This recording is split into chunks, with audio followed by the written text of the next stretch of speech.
Hello नमस्कार, जय हिंद साहिबान। आप सब लोगों ने इससे पहले दोस्तों ईसीसीएस रिक्रूटमेंट 2024 के बारे में जाना, लेकिन साहिबान गवर्नमेंट जॉब पाना इतना ही आसान नहीं है। तो आपको एक नहीं कम से कम 5 या 6 फॉर्म तो भरने पड़ेंगे।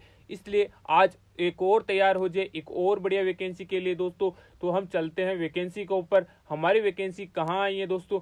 इलाहाबाद म्यूजियम प्रयागराज के अंतर्गत ये वैकेंसी आई है दोस्तों। इसमें परमानेंट आपकी वैकेंसी रहने वाली है। साथ ही बता दूं कि इसकी लास्ट डेट क्या रहने वाली है। तो दोस्तों इस फॉर्म की लास्ट डेट रहेगी 14 फरवरी 2024। ध्यान रखिएगा कैंडिडेट, इस फॉर्म के अंतर्गत मैं आपको फॉर्म भर के बताऊंगा, क्योंकि ये फॉर्म हिंदी में रहने वाला है। इसलिए इसकी डिटेल आप ध्यान से भरिएगा और आपको लिफाफा भी मैं सैंपल बता दूंगा, ताकि आपके भरने में फॉर्म भरने में कोई प्रॉब्लम ना हो।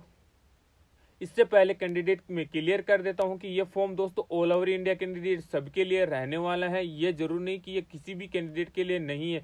हाँ, इस सब के लिए फॉर्म रहने वाला है। तो दोस्तों इलाहाबाद म्यूजियम प्रयागराज के लिए इजी गवर्नमेंट जो भी रहने वाले हैं, 10th पास से लेकर ग्रेजुएट पास सबके लिए वैकेंसी रहने वाली है। इस वैकेंसी के ऊपर चलेंगे साहिबान, लेकिन उससे पहले आप सभी साहिबान ने अगर अब तक डेयरी विभाग हिसार का ऑफलाइन फॉर्म नहीं भरा है तो वो जाके जरूर फिलअप कीजिए दोस्तों, क्योंकि उसके अंतर्गत फॉर्म अटेंडेंट सह श्रमिकों की वैकेंसी आई है। उसके अंतर्गत सिर्फ आप 10th पास भी हो तो वो परमानेंट जॉब इसमें आई है। क्या पद है? टोटल दोस्तों 10 पोस्ट उसमें रहने वाली है। इसके अंतर्गत आपकी एज 18 से 27 साल, साथ में आपकी सैलरी अच्छी खासी दी जा रही है। जी हाँ दोस्तों, 18,000 रुपये से लेकर 56,900 रुपये उसमें आपको दिया जा रहा है और आपको उसमें कोई चार्ज नहीं दिया जाएगा। इस वैकेंसी का फॉर्म मैं अपने व्हाट्सएप ग्रुप में प्रोवाइड कर दिया हूं, तो जाके आप वहां से ले सकते हैं। अब तक अगर आपने हमारा व्हाट्सएप ग्रुप ज्वाइन नहीं किया है दोस्तों तो जरूर ज्वाइन कीजिएगा, क्योंकि इस वैकेंसी का फॉर्म भी मैं प्रोवाइड कर दूंगा, वो भी फ्री ऑफ एकदम कॉस्ट। तो चलिए दोस्तों अपनी वैकेंसी के ऊपर स्टार्ट करते हैं। उससे पहले साहिबान आप सबको मैं डॉक्यूमेंट के बारे में बता देता हूं, क्योंकि डॉक्यूमेंट्स में बहुत सारी गलतियां होती है। तो डॉक्यूमेंट में दोस्तों आपके जो सर्टिफिकेट्स है एजुकेशनल रिलेटेड वो आपको साथ में भेजना है। जन्म प्रमाण पत्र का 10th का मार्कशीट आपको लगाना है। मूल निवास आपको लगाना है। इसके अलावा जाति प्रमाण पत्र की फोटोकॉपी लगाना है। आधार कार्ड आपका लगना चाहिए और वोटर कार्ड की फोटोकॉपी होनी चाहिए। इसके अलावा दोस्तों 2 अतिरिक्त पासपोर्ट साइज की फोटोकॉपी, एक्सपीरियंस सर्टिफिकेट आपको किसी भी पोस्ट से रिलेटेड है तो आपको वो भेजना है। अभी चलते हैं दोस्तों, आपको कौन सी 500 रुपए का दोस्तों इसमें बैंक ड्राफ्ट मांगा गया है, जो डायरेक्टर इलाहाबाद म्यूजियम के पक्ष में दे होगा। अभी हम वैकेंसी के ऊपर चलते हैं दोस्तों। 5 वैकेंसीज है लोअर डिवीजन कलर की। इसके अंतर्गत भी वेतन आपको लगभग 20,000 रुपए से लेकर 63,200 रुपए दिए जाएंगे।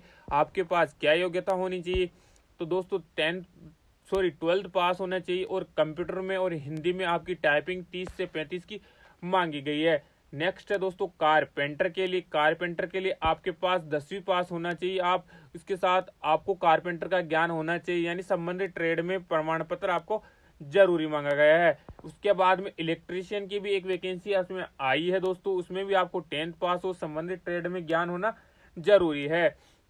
उसके अलावा दोस्तों तकनीकी सहायक के लिए इतिहास में, इसके अलावा आप फाइन आर्ट में या किसी में भी आपके पास स्नातक की डिग्री है तो आप इसके लिए एलिजिबल हो और आप इसमें फॉर्म भर सकते हो। बात करूं कैंडिडेट की आपको फॉर्म कैसे भरना है, तो तैयार हमारे दोस्तों आपको एकदम अच्छी तरीके से फॉर्म भर के मैंने बताया है।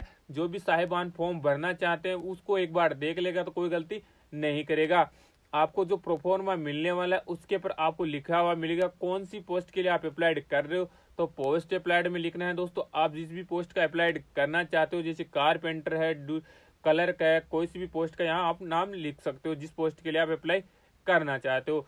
उसके दोस्तों बाद में देखो राइट साइड के अंतर्गत आपकी एक फोटो चिपकानी रहती है। फोटो चिपकाने के बाद उसके ऊपर आपका सिग्नेचर भी यहाँ पे करना होगा, जिस प्रकार मैंने कर रखा है दोस्तों। आधा आपका फोटो के नीचे और आधा आपका फोटो के ऊपर है।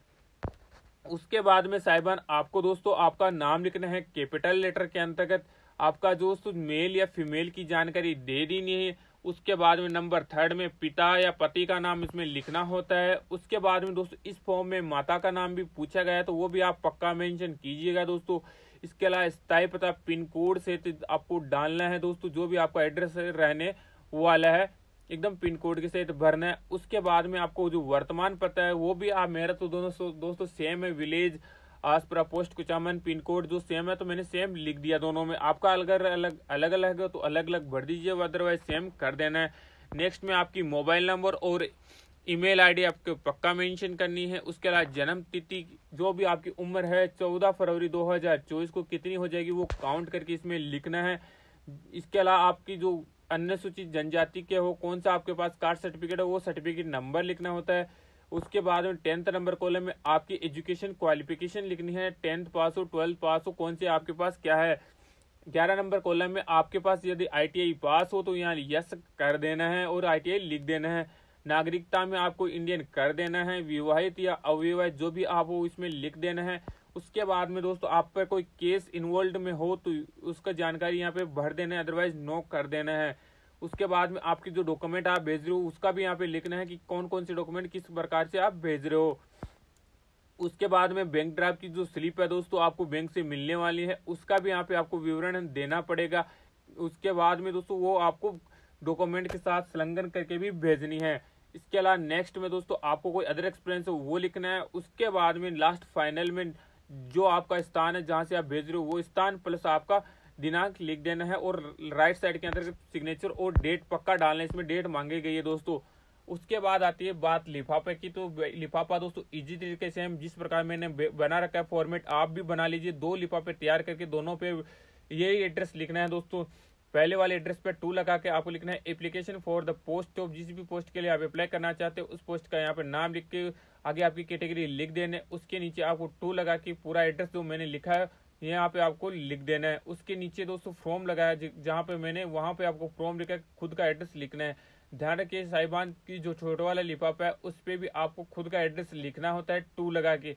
तो समझ में आ गई होगी जानकारी। इसके अलावा डाक टिकट की बात करते हैं, छोटे वाले पर 25 रुपए का डाक टिकट लग जाएगा। बात करें बड़े वाले की तो बड़े वाले पर आपको जो भी इसका वेट होता है दोस्तों, जैसे इसका वेट होगा उसी के हिसाब से उस पर टिकट लगने वाला है। ध्यान रखिएगा साहिबान जो भी आप डॉक्यूमेंट इसमें डाल रहे हो उसके ऊपर आपकी सेल्फ सिग्नेचर कर देना है ताकि आपका फॉर्म रिजेक्ट न हो।